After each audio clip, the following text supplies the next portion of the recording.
forte abraço para meus colegas da área elétrica. Meu nome é Sérgio Roberto Santos, eu sou engenheiro da Embrastec e já peço a vocês para se inscreverem nos nossos canais, principalmente no YouTube, para vocês poderem acompanhar conversas como essa que eu vou ter hoje com um dos maiores especialistas, um dos profissionais mais renomados da área elétrica, que eu tenho o privilégio de ter como amigo, que é o Paulo Edmundo Freire, da Paiol Engenharia. Mas eu acho até, Paulo, que Paulo Edmundo Freire é mais forte, talvez, da Paiol Engenharia, né? Eu acho que o nome acabou ficando mais forte do que o nome da empresa, né? A pessoa física sobrepujou a pessoa jurídica. Então, o Paulo, é complicado que ele é a nossa maior referência em termos de aterramento, né? Mas aí, quando se coloca aterramento, ele escolheu uma área muito complicada, que é uma área muito controversa, né? Então, nada melhor do que você, que é um especialista brasileiro na área de aterramento, explicar para a gente uma visão geral do que é o aterramento. Bom, o aterramento é uma infraestrutura essencial a todo tipo de instalação elétrica, né? Então, o aterramento, ele começa na planta de geração de energia, onde a energia elétrica é gerada, né? Então, seja numa hidrelétrica, numa usina fotovoltaica, num parque eólico, qualquer tipo, numa nuclear, térmica, você tem toda a infraestrutura de aterramento ali. A energia foi gerada, aí ela vai ser transmitida por uma linha de transmissão. A linha de transmissão tem o seu aterramento também. Cada torre tem um aterramento e vai chegar numa subestação. A subestação, naturalmente, tem sua malha de aterramento. Pode ser uma subestação de transmissão, que dela saem outras linhas. Pode ser uma subestação de distribuição, onde já sai um circuito de distribuição para atender os consumidores. Enfim, aí a gente chegou, digamos que a subestação alimenta uma planta industrial, que pode ser alimentada em média tensão, pode ser alimentada em alta tensão, dependendo do seu porte. Ali você também tem um aterramento. Essa infraestrutura toda industrial ou um prédio comercial também vai ter aterramento. Ou também pode ser um sistema de transporte. A gente tem ferrovia, tem monotrilho, tem metrô, tem VLT, tem várias formas de transporte, todas utilizando também energia elétrica e que também vão ter seu aterramento. Às vezes os aterramentos são concentrados, como é o caso da subestação. Às vezes os aterramentos são distribuídos, como uma linha de transmissão, ela tem aterramento nas torres, redistribuição tem aterramento ao longo da rede, sistemas de transporte, metrô, ferrovia, tem aterramentos com dimensões de quilômetros. Então, o aterramento está onipresente em todas as instalações e ele não morre quando chega na instalação consumidora, porque ele vem até a tomada da gente, né? Porque é obrigatório ter o fio terra, né? E o aterramento ele entra dentro do equipamento eletrônico. Então a gente num equipamento eletrônico, numa placa, a gente tem trilhas de aterramento e o aterramento entra inclusive dentro dos chips. Então o aterramento é uma infraestrutura onipresente em todo o setor elétrico, né? E não só no setor elétrico, porque quando a gente tem um SPDA, a gente já tem você não precisa nem ter obrigação de ter qualquer estação elétrica, mas o para-raio vai ter um aterramento para você dar um caminho para a terra para uma eventual corrente de raio. Então, ele é onipresente em todo tipo de instalação, no final das contas. Para a gente entender então melhor o aterramento, eu queria perguntar para você se formou na PUC como engenheiro, eu paro por aqui, na PUC do Rio de Janeiro, mas aí com o aterramento chegou na sua vida profissional, você chegou na sua vida profissional, como você começou a trabalhar especificamente com aterramento? O destino, né? O destino me botou nesse rumo, né? Como minha mulher disse, foi uma sincronicidade, né? Eu fui trabalhar na IESA, Internacional de Engenharia, no Rio de Janeiro, e eu trabalhava com o Sérgio Sobral, que era um pesquisador de aterramento, era uma cabeça pensante desse setor, né? Ele tem muitos trabalhos publicados. Então eu trabalhei 5 anos com ele e foi meu primeiro mestre, meu primeiro mentor em aterramento. Quando eu saí da IESA, eu fui para a Monasa. Eu voltei, na verdade, para a Monasa, porque eu já tinha trabalhado antes na Monasa. Eu voltei para a Monasa. É uma empresa de consultoria. Uma empresa de consultoria. E que tinha um consórcio Monasa, Temag e Pitel, e me colocaram, eu tinha feito um mestrado na área de compensadores estáticos, que não tem nada a ver com aterramento, que é mais tem a ver com estabilidade de sistema, esse tipo de coisa. Só para a gente acompanhar. Você se formou na PUC, imediatamente você emendou? Não. Aí você foi eu trabalhei fui para Monasa, depois da Monasa fui para a IESA, e na IESA eu fiz o meu mestrado. Durante você trabalhava e fazia o mestrado? Isso. Na PUC? Fiz na PUC o mestrado, enquanto eu trabalhava e fazia o mestrado. E assim que eu defendi o meu mestrado, aconteceu que a Monasa entrou num projeto de um compensador estático, era para Sheffield, eu tenho impressão, e me chamou. Mas assim que eu voltei para a Monasa, por conta do meu mestrado, esse projeto foi cancelado. Mas como eu já tinha uma vivência de aterramento, o pessoal me falou, não, você vai trabalhar no consórcio Monasa Temag Pitel com Daniel Kovaski, que era da Temag, e no sistema de aterramento de Itaipu, nos eletrodos HVDC. Então foi como eu cheguei de paraquedas ali em negócio de eletrodo HVDC. Só para entender, o eletrodo HVDC de Furnas é aquele polo de corrente contínua? O que acontece é o seguinte, a linha de transmissão em corrente contínua, você tem o polo positivo e o polo negativo. Ele tem uma vantagem, a transmissão em corrente contínua tem uma vantagem com relação à corrente alternada, porque na corrente alternada, se você tem um curto-circuito e você perde uma fase, você não transmite mais energia nenhuma, você perdeu a linha. Na corrente contínua, não, se você perder um polo, você transmite energia pelo outro polo com retorno pela Terra. Então, você tem um nível de confiabilidade muito mais alto, né? Lembrando que linhas de corrente contínua, elas transmitem grandes blocos de energia, 4 gigawatts, 5 gigawatts. A perda de um bloco desse de energia é muito complicada para o sistema lidar com uma perda súbita dessas. Então, a transmissão em corrente contínua tem essa vantagem. Você perdeu um polo, você não perdeu 4 gigawatts, você transmite 2,5, você tem um tempo para o sistema se restabelecer, transmitindo um pouco mais da metade dessa energia. Agora, o problema é que você injeta quiloamperes no solo e não é que nem um curto-circuito que você injeta por milissegundos, né? Ou um raio que são microsegundos. Você injeta essa corrente continuamente durante numa condição de regime permanente, exatamente. Né? Hoje em dia o pessoal tenta limitar em meia hora, mas existe uma previsão do sistema operar até 5 horas por ano em operação monopolar, tem todos uns critérios operativos. Então a gente tem que projetar esse sistema para ele operar durante horas, injetando no solo correntes muito altas, correntes da ordem de 3 kA, um valor típico. Então, o eletrodo de aterramento é o rei dos aterramentos, porque todos os aterramentos você constrói onde você está a sua instalação. Você constrói a malha de aterramento de uma subestação, ali onde você constrói a subestação, e por aí vai. O aterramento do sistema de transmissão em corrente contínua, não. Você faz uma linha e você procura na região o solo melhor para você construir. Então, é o único aterramento onde você vai procurar um solo adequado para construir esse eletrodo e ali você vai injetar essas altas correntes. Então, por isso é que ele é o rei dos aterramentos. Né? Ele tem o sistema de transmissão em corrente de um sistema de transmissão em corrente contínua, ele usa tecnologia de sistema de proteção catódica, né? Porque ele está injetando no solo corrente contínua, que gera corrosão. Né? Então, ele tem características todas especiais.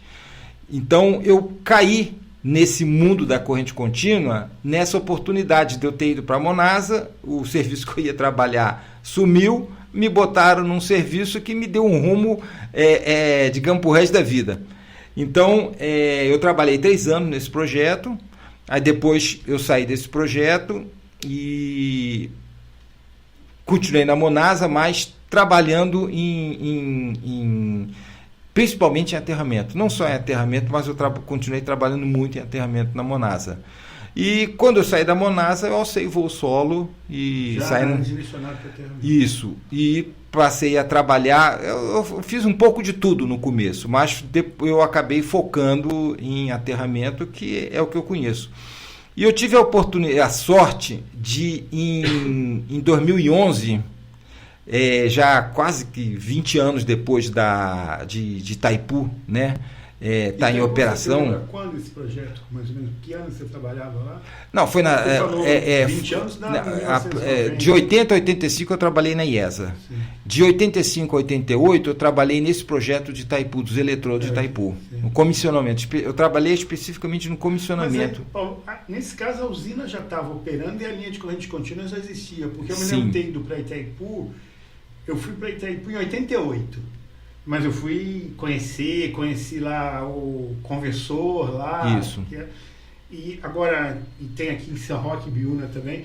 Então, quando você foi, já existia a linha de corrente contínua. Eu trabalhei de 85 a 88. Então, de 85 a 88, eu trabalhei no consórcio Monasa Temag Pitel, que acompanhava, que fazia meio que uma engenharia de proprietário para Furnas, que era a operadora do sistema HVDC. Então, a projetista era a Promon. E o consórcio Monasa Temag Pitel, então, era a engenharia de proprietário, e eu trabalhava especificamente acompanhando o projeto e depois o comissionamento dos eletrodos. Entendi. Mas assim, então nesse caso, você começou do mais nobre, quer dizer, um projeto... Não, mas eu já tinha trabalhado 5 anos com o Sérgio Sobral. Mas não assim, porque... Não em eletrodo, em aterramento. Não, mas tudo bem, mas assim, a dúvida que eu tenho é a seguinte, mas aí que eu queria que você ajudasse a gente nesse ponto. Você trabalha com um sistema de aterramento muito complexo, onde a necessidade pelo aterramento é essencial para o funcionamento do sistema. Mas você tem um aterramento de um prédio, você tem um aterramento de uma casa, você tem um aterramento de pequenas...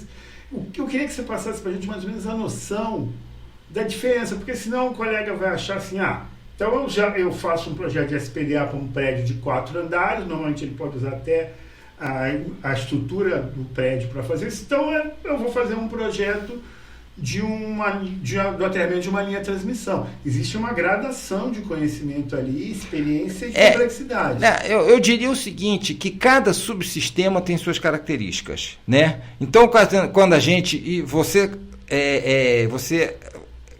sabe isso bem porque você participa de comitês normativos. Então, você já acompanhou, por exemplo, lá no comitê que eu participo, que você participa também, de normas de aterramento. Quando eu acabei o meu doutorado, que eu fiz um doutorado na área de geologia, geociências, eu sabia que a norma de medição de residuidade do solo era uma norma que tinha diversas deficiências, precisava ser revisada. Então, eu cheguei no comitê e falei assim, não, vamos revisar essa norma, e a gente revisou essa norma. Né? Então, de resistividade do solo. Medição. De resistividade de medição, Não de resistência de aterramento. Não, medição de resistividade do solo, a NBR 7117. Bom, aí, a partir dessa norma, nós começamos a trabalhar outras normas. Então, a gente trabalhou nas normas de aterramento de linha de transmissão, a gente trabalhou na norma de aterramento de parque eólico. Está sendo trabalhada agora, né? A de parque eólico já foi publicada, a de linha de transmissão também já foi publicada. A gente está trabalhando na 1575, a revisão da 1575, que é a norma de aterramento de subestações. Então, o que acontece é o seguinte, o profissional, é muito comum o pessoal, eu receber assim, mensagens, principalmente no LinkedIn, assim, não, professor, porque eu dou os cursos aí, o pessoal me chama de professor. Aí diz assim, não, professor, eu queria me especializar na área de aterramento. Aí eu falo assim, olha, o ideal é você fazer talvez uma pós-graduação, procurar uma universidade que tenha um orientador que tenha interesse nessa área, né? Porque o orientador ele tem que ter esse interesse para orientar o aluno. E agora, tem que ter uma temática específica, porque a gente olha esse monte de normas que tem, cada norma foca um subsistema. Né? Então, o sujeito, ele, por exemplo, ele trabalha com SPDA, norma 5419. São 4 volumes, você sabe muito bem disso. O cara tem que conhecer aqueles 4 volumes. Né? A gente até a gente vê que, infelizmente, tem muitos profissionais que fazem o que fizeram a vida inteira. Só que as normas são dinâmicas, elas estão sempre se renovando, não vou dizer sempre, mas periodicamente elas se renovam e novas informações são agregadas e tudo mais. Então, a aplicação da norma para cada tipo de sistema, seja uma usina fotovoltaica, um parque eólico, uma usina hidrelétrica, uma linha de transmissão, uma subestação, um prédio comercial, uma indústria, ela vai ter aspectos específicos, um sistema de proteção catódica, um data center, né, um CPD, um data center. Em cada sistema desses, o subsistema aterramento, que é aquilo que eu falei, que é onipresente em todos eles, mas em cada um deles ele tem papéis diferentes a desempenhar, ou papéis comuns, mas que ele desempenha às vezes de uma forma diferente. Então, o sujeito tem que conhecer aquele subsistema. Como eu trabalho com aterramento há muito tempo, eu já trabalhei acho que com tudo quanto é tipo de aterramento, né? Em estação hospitalar, que tem aquele sistema flutuante, porque o sujeito não pode... O IT, né? O IT médico, esse tipo de coisa. Então, existe uma gama muito grande de subsistemas. Então, e cada um com a sua característica. Então, o fato do cara, não, eu sei fazer aterramento de SPDA, então vou fazer aterramento de subestação. As exigências são outras, não são as mesmas. As normas, inclusive, são outras. Né? Então, e às vezes você, num caso, você vai trabalhar com determinado tipo de corrente, no outro você já vai estar com outros tipos de correntes. Então, tem cada subsistema tem os seus requisitos. Mas quando você começou o doutorado, você já era um profissional qualificado, muito experiente na área de aterramento. Você já tinha mestrado, o mestrado não foi necessário, mas você já tinha muita experiência nisso. Você resolveu fazer o doutorado na área de geologia. Pelo que a gente conversa muito, eu entendi que isso mudou alguns conceitos, sua visão mudou. Mas em que ponto? Você consegue passar para a gente, por exemplo, o Paulo Freire, que antes de começar a estudar profundamente geologia, porque você me falou que você, para entrar no doutorado, você já teve que começar a estudar, a sua orientadora já queria o que você já... Ela já me falou, olha, você já teve alguma formação na área de geologia, geociência? Eu falei, não, nenhuma. Ela falou assim, então você tem que estudar. Então eu passei 2 anos comprando todos os livros que eu achava antes de começar, de fazer a prova, porque eu tive que fazer uma prova de seleção. Ela falou assim, você vai ter que fazer uma prova de seleção. Então você tem que ter um conhecimento, um background, uma bagagem de geologia, geociências, para você poder entrar no doutorado. Você não pode entrar cru. E então eu passei 2 anos comprando todos os livros. Eu ia nas livrarias que tem aquela prateleira de livros de ciência, não sei o quê. Eu procurava lá geologia, comprava, lia da primeira à última página. Eu fiz isso. E enfim, consegui entrar para o doutorado. E aí o que a gente... eu até tenho uma figurinha que eu uso muito nos cursos, que eu mostro um iceberg. E a ponta do iceberg eu escrevo Wener. Porque é o que nós do setor elétrico conhecemos, é o Wener. Mas o Wener é a ponta do iceberg, porque a geofísica ela tem um monte de recursos para sondagem do parâmetro. Eu não vou nem dizer medição, porque a resistividade você não mede, né? Você está sempre inferindo matematicamente. Ninguém mede a resistividade do solo. Quando a gente revisou a NBR 717, eu quis mudar o título, porque não se mede a resistividade do solo. A resistividade do solo ela é inferida matematicamente a partir de modelos matemáticos, porque você não fez um buraco e foi lá medir. A gente mede em superfície e infere matematicamente o que está para baixo. Mas deixa eu só te perguntar, desculpa interromper, mas na norma, várias vezes se usa o termo medição. Ali. Não deixaram eu mudar. Entendi. Não deixaram. Eles disseram assim, Paulo, eu quis mudar para sondagem geoelétrica. O pessoal disse assim, se você mudar isso aqui, o pessoal vai achar que é outra coisa. E eu concordei com eles. Eu concordei que realmente a gente não podia fazer essa transição. Né? A norma, essa última revisão que teve em 2020, ela agregou muita coisa de geologia e geofísica, e teve gente que ficou, inclusive, mordida por conta disso. Né? Disse assim, não, agora é uma norma geofísica. Não é, porque o que aconteceu também é que os sistemas de aterramento, hoje em dia, não são os sistemas de aterramento que tinha antigamente. Quando eu me formei, aterramento eram 3 hastes. Né? Tinha malhas de aterramento de subestação que você calculava com modelo uniforme, com as formulinhas bem simples, e tinha os aterramentos industrial, o cara cravava 3 hastes aqui, 3 hastes acolá, 3 hastes acolá, e ia aterrando todo mundo. A SPD é a mesma coisa, cravava 3 hastes em um monte de lugar. É o tal do triodo. Hoje em dia, a gente tem malhas de aterramento com dimensão de quilômetros. né? Uma malha de aterramento de usinas fotovoltaicas com um diagonal de 10 quilômetros. Parques eólicos, usinas fotovoltaicas e plantas industriais, refinarias com uma diagonal, refinaria de álcool, né? Nós temos no interior de São Paulo com uma diagonal de 2 quilômetros. Então, os sistemas de aterramento evoluíram. Então, todo esse conhecimento, por exemplo, essa parte de modelagem de solo, ela tem que acompanhar, porque não é possível que você continue fazendo o mesmo modelo de solo que você fazia para um aterramento de uma área pequena ou de desastre, não sei o que, você vai continuar fazendo para uma usina de quilômetros de dimensão para aterramento. Não precisa nem, vamos falar uma usina GD com centenas de metros. Então,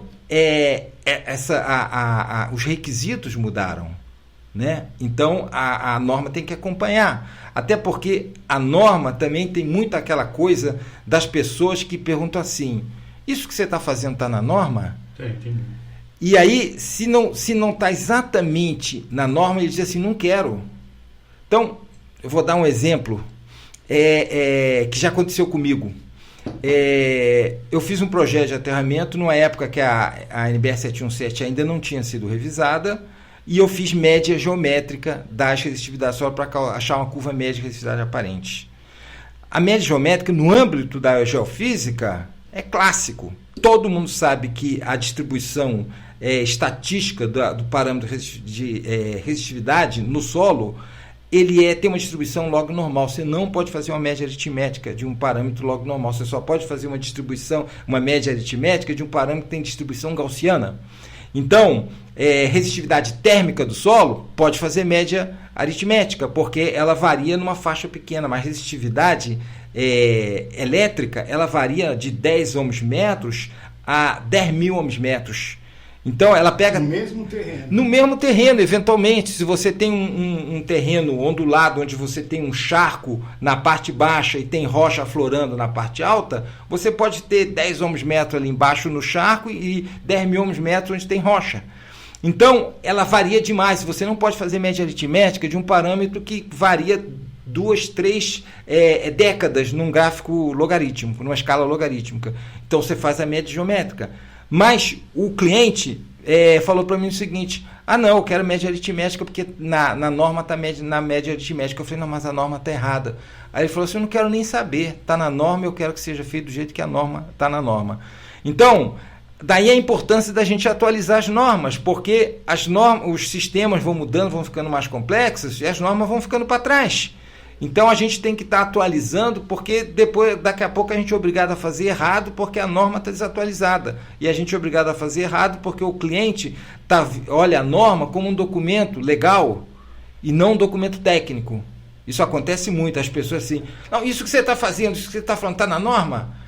Eu chamo de engenheiro advogado. Eu falo assim: gente, a gente não pode olhar um projeto como se fosse um advogado. Não, porque se não está na norma, a gente não pode comentar nada, a gente não pode falar nada. Eu critico alguma coisa errada no projeto. Eu muitas vezes sou contratado como engenharia de proprietário, né? Então, meu papel é meter a caneta vermelha no projeto.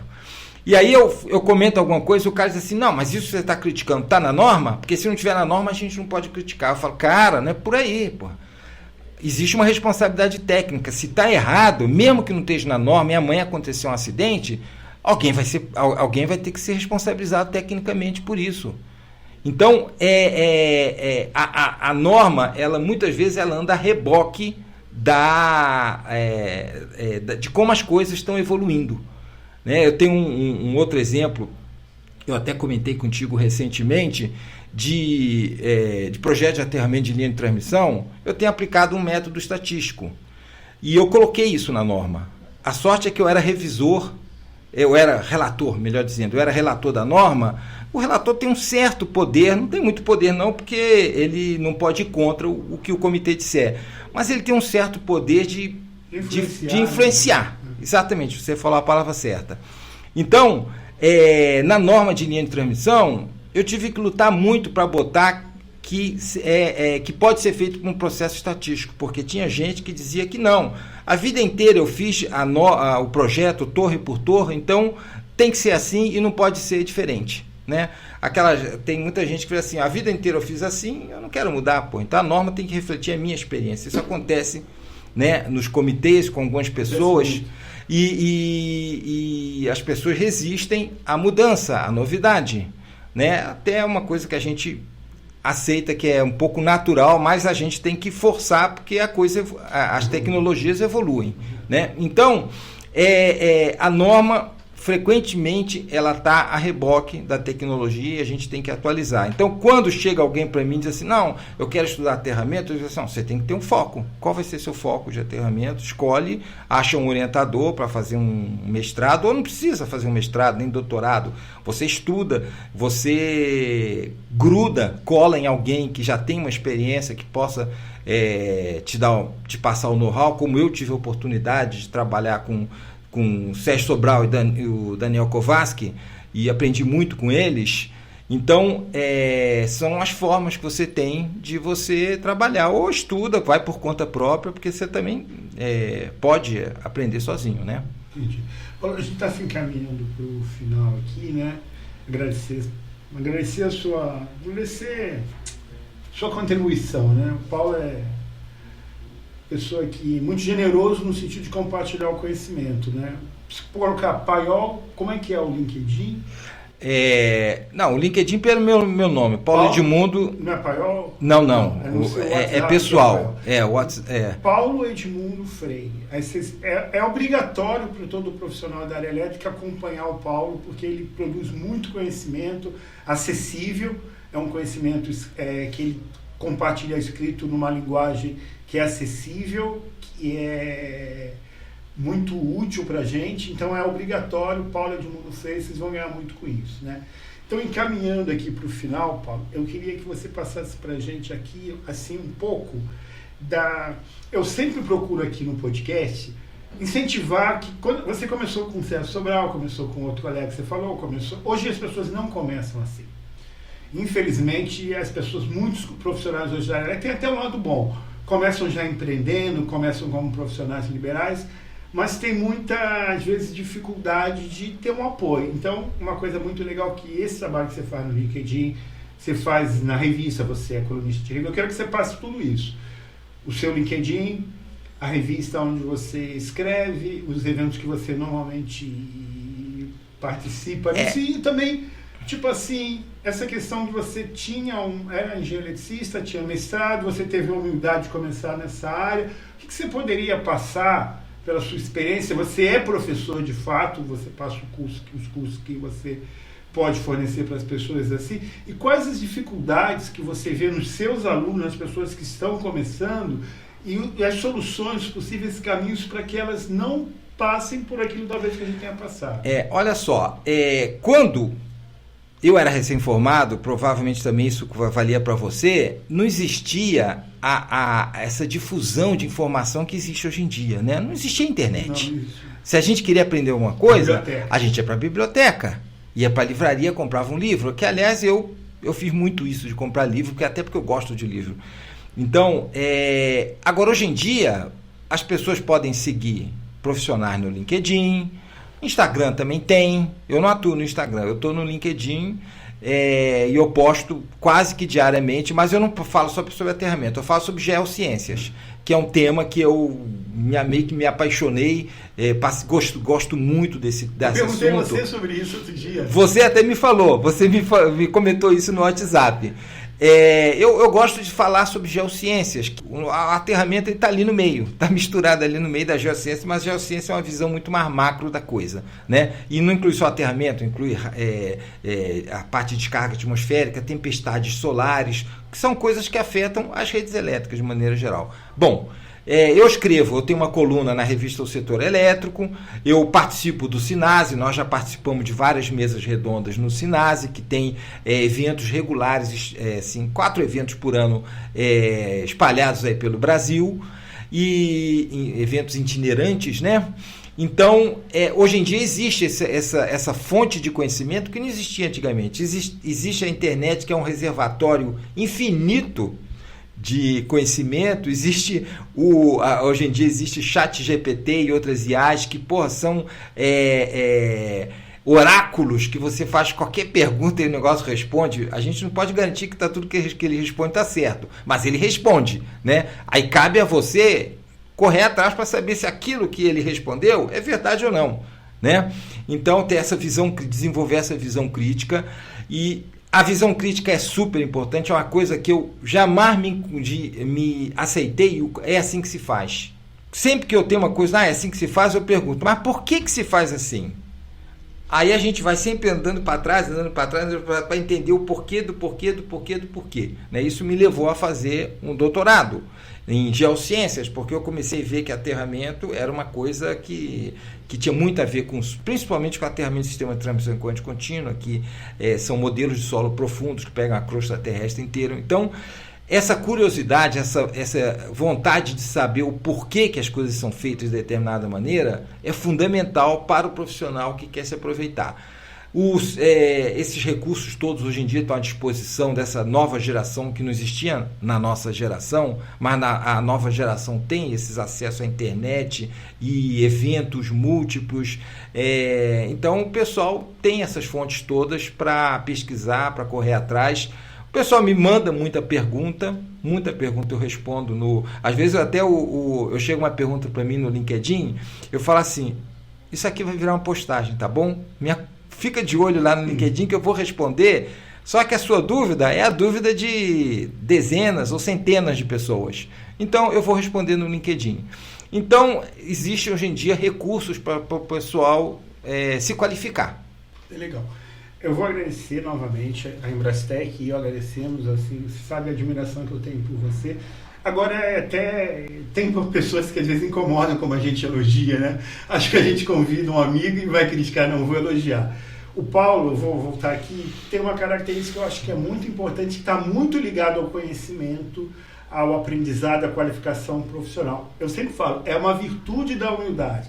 Então, o Paulo não se abala com comentários que não são técnicos, não se abala com disse-me-disse, é uma pessoa de uma humildade assim e uma generosidade muito grande. Então eu vou dizer, ele tem uma generosidade do tamanho do conhecimento dele. Então ele é uma referência para a gente, do ponto de vista profissional técnico, mas é uma referência como ser humano também.